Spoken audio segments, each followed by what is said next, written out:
Hello guys, good morning. This is Nars and welcome to my first ever vlog sa YouTube.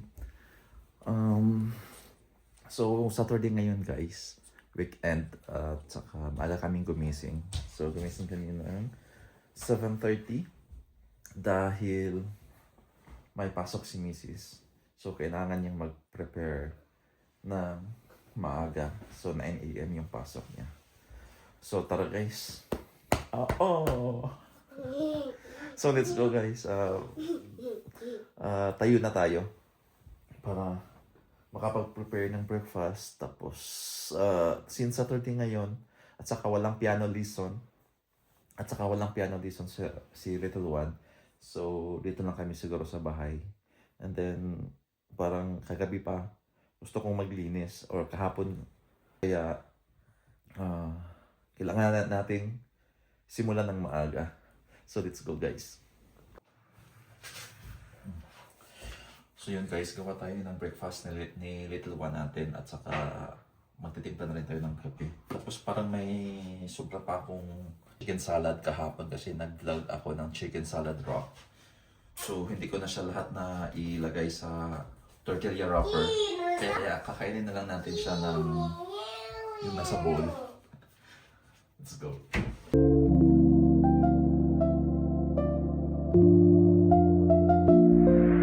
Ito guys, marami pa siya.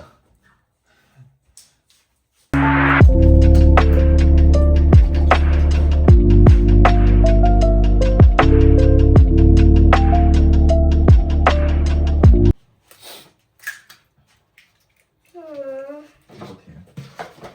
Ikaw, Papa.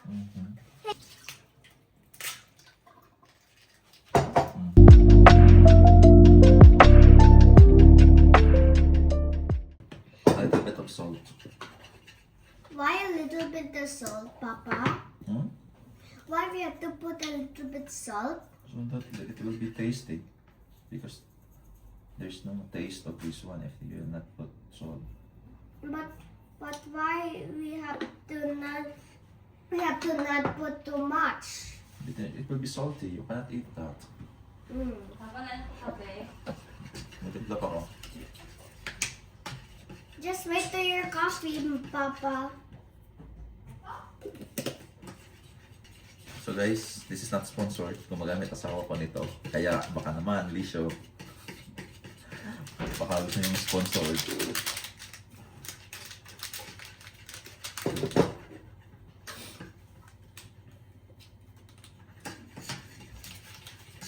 Done, Papa. What next? We'll cook it now. Okay, can I do it? I'm momented. Stop diving. Okay.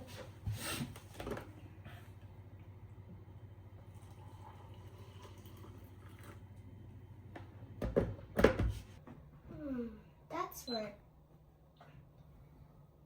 Mama, you want Oreo? But there's still more. Then okay, fine, I'll eat it. Papa, what's that? Butter. Ooh, can I smell it?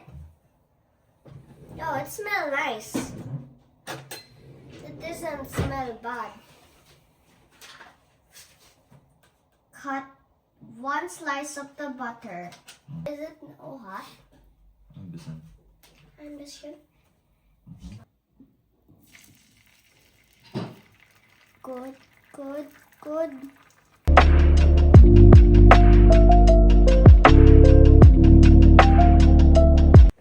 So ngayon guys, gawa naman tayo ng coffee ko. Then usually yung pag nagka-coffee ako, hindi pure water, kundi gatas yung nilalagay ko.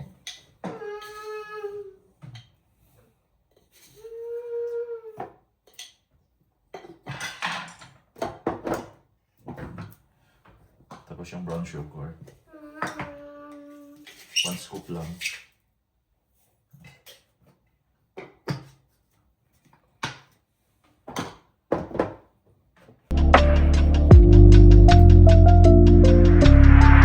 Tapos alam nyo ba guys, dito sa Germany, sila pag nagtatapon nito, di ba tayo mga usually Filipino, ang nagtatapon is diretso natin ganun sa basurahan. Dito, ginaganito nila. Ayan. Mas parang nasanay na rin ako. O si Cosmo. Dito ko lang din natutunan guys na ganito magtapon. Ayan. So flat na siya, hindi siya makakapag ng space sa basurahan. Yan lang yung guys.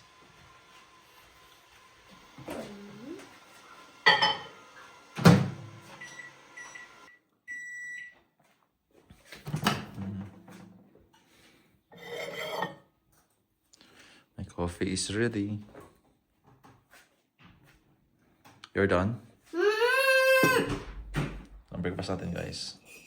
Salad and coffee.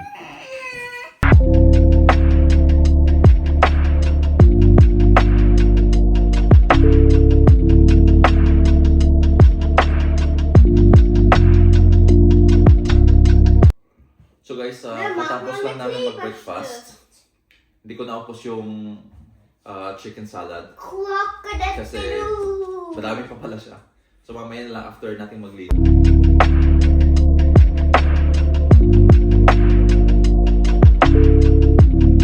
So guys, tapos na tayong magkape. Ngayon, magsa-start na tayo maglinis. So, i-prepare na natin yung vacuum. Start na natin i-assemble.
So guys, yung madam natin na maliit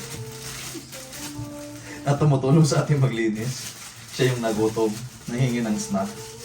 Kaya gawa na lang natin at bread na toast, tapos bigyan natin ng apple. Lagyan ko na lang ng chocolate na palaman. So hatid na natin guys yung madam. Standby ko na lang muna siya dito sa kwarto kasi Ma'am, ito na po. Pagkain mo, ma'am. What's that? Nothing. My viewers, our viewers. You say hi to them. Hi, viewers. Hi, viewers. Dili magkanat-kanat ha? Okay? Then you will eat the apple. Ano siya ng Bluey. So, pinatambay ko lang muna din siya dito sa kwarto kasi tapos na ako maglinis dito sa kwarto. Tapos yung labahin namin, pinasok ko na lang dito sa room para may space ako dito sa pag-continue ng paglilinis. So, balik tayo guys sa paglilinis.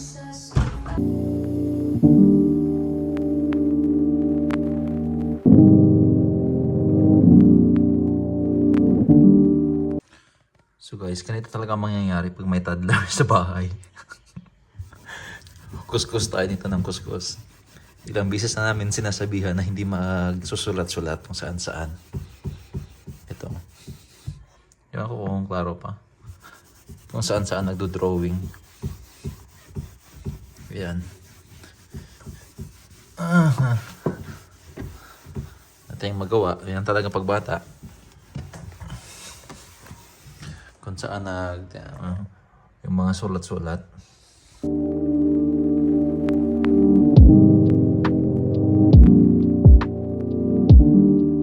So yun guys, magta 12:20 na.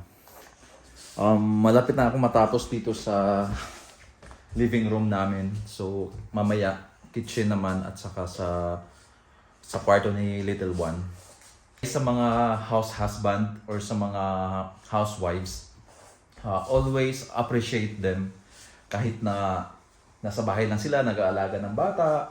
Kasi di ba ngayon, pantay-pantay na, di ba? So it's either the husband or the wife will stay at home para mag-alaga ng bata. So mag-ayos sa bahay, di ba? Hindi ganun kadali sa pagiging stay at home na partner. Kasi 'di ba, maglilinis, minsan stress pa sa lalo na sa mga toddler, 'di ba? Hindi naman natin maiiwasan 'yun na minsan stress tayo, mabo-burn out tayo. Kaya sa mga partner, always appreciate them. Kasi hindi lahat ng sasabihin natin nasa bahay ka lang. No? Naglilinis, naglalaba, nag-alaga ng bata. Hindi ganun kadali. So, always appreciate them, guys. Sa ngayon, since patapos na ako dito sa living room, magpapause muna ako or magbe-break muna ako. And then, I'm gonna prepare for our lunch. Kasi maya-maya siguro mga... Kitchen, Papa. Yeah, later. Kasi siguro mga 2:30, andito na si wifey galing sa Deutsch course niya. Kasi nag-German class siya. Currently, she's in the A2.1. So, ayun guys, I'm gonna prepare for our lunch. Gonna cook rice and then I will think ano yung uulamin namin. So, yun guys. So guys, magbe-break muna ako sa paglilinis. At saka yung isa. What's happened to you? I'm a ninja. Okay. So, magbe-break muna ako guys sa paglilinis kasi magpe-prepare ako for our lunch. So magiging late lunch na to guys kasi it's already 12:57. Yan. Already 12:57. So, yun.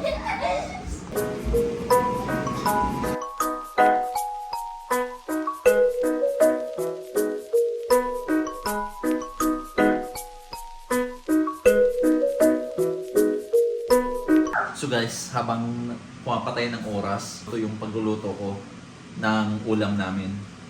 Itong isa, oh, tingnan mo. May koala.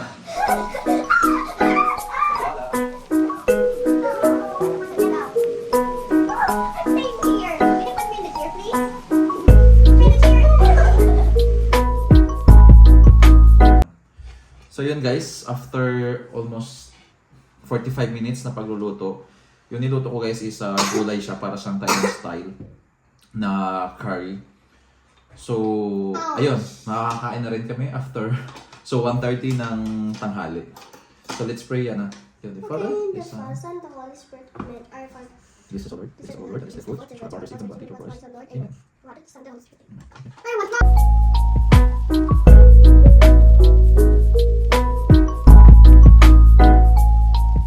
So, ayun guys, siesta time na ni Little One. So, madali siyang nakatulog. Mga siguro 5 minutes ng paghiga namin, nakatulog na siya kaagad. So, ngayon, back to, ano na naman tayo? Back to vacuum. Tapos, yung kitchen siguro, linisin natin. Then, yung toilet. Tapos, yung kwarto ni Little One. So, yun guys. Tara, samahan niyo ako dito.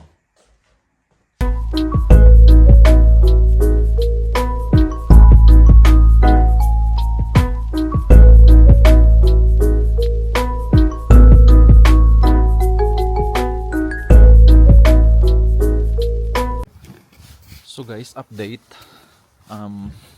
Dumating na si Mrs.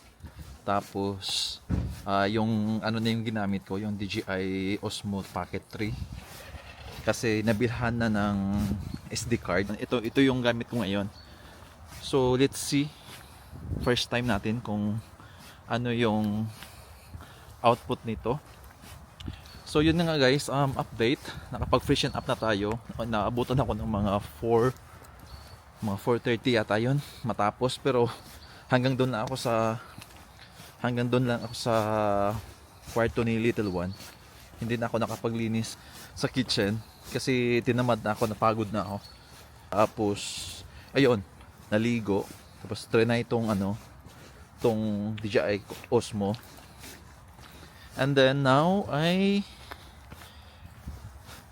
papunta tayo ng supermarket dahil Saturday ngayon. So tomorrow dito sa Germany, pag Sunday is sarado, walang mga supermarket, walang mga mall na open, mga restaurant lang. So bibili lang ako ng mga pang snack ni little one para sa Monday kasi nga may kindergarten. So yun na yung pangbaon niya. Pero may dala din akong guys, mga damit na hindi na magagamit kasi ilalagay namin dun sa donation box, guys. Kasi hindi naman namin siya maibibigay sa Pilipinas kasi panglamig. So dito na namin ihulog sa may donation box. So guys, yung sinabi kong donation box, ito yon siya. Yan. So dito lang siya ihulog, guys.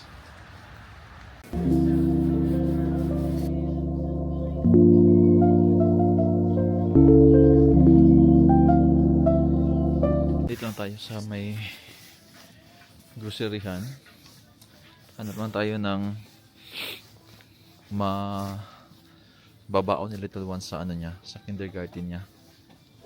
Usually nagbabaon naman yun ng bread. Basta tayo nakapag-grocery. Pabalik na tayo ng bahay. Nakapag 43 euro tayo ngayon. So hanggang dito na lang, guys. Pusin ko na lang siguro dito yung pagpa-vlog ko the whole day. So I hope, guys, that you gonna follow my Facebook page, Nurse Ed. So dito din, guys, sa YouTube channel ko, Nurse Ed 89. So yun lang, guys. Maraming salamat. Ciao.